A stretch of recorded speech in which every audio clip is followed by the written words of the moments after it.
Le bassin du lac Tchad, limitrophe au Nigeria, au Cameroun, au Tchad et au Niger, est en proie depuis plusieurs années aux attaques du groupe armé Boko Haram et d'autres mouvements terroristes.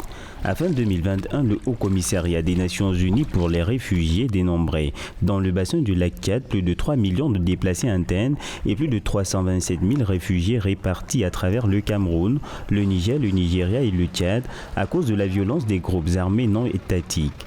Sans la mise sur pied en 2015 par les 4 pays de la force multinationale mixte contre Boko Haram, rejoint par le Bénin, l'impact du terrorisme dans la zone se serait accru. La création de la force multinationale mixte a bénéficié du soutien de l'Union africaine qui considère l'initiative comme un exemple de coopération régionale similaire à d'autres forces communes sur le continent. La mutualisation de nos efforts, la synergie de nos stratégies et l'appui des partenaires ont certes permis de contenir le terrorisme, mais ne l'ont pas totalement éradiqué. Il constitue toujours une préoccupation majeure pour de nombreux États qui investissent l'essentiel de leurs ressources pour le combattre ou pour se protéger. Lors d'une récente opération baptisée Lac Chaniti menée entre le 28 mars et le 4 juin 2022 et dont les résultats ont été relayés par voie médiatique le 7 juin, la force multinationale mixte a annoncé la neutralisation de 805 terroristes et la saisie d'une multitude d'armes lourdes et légères dans les îles du lac Tchad et les localités voisines. La force multinationale mixte est commandée par le général de division Abdel Khalifa Ibrahim qui a succédé en août 2021 à un autre officier supérieur nigérian, le général de division Jide Jelel Ungulade. C'est une vaste région avec une population estimée à environ 30 millions de personnes. En termes de superficie, c'est plus de 2,5 millions de kilomètres carrés.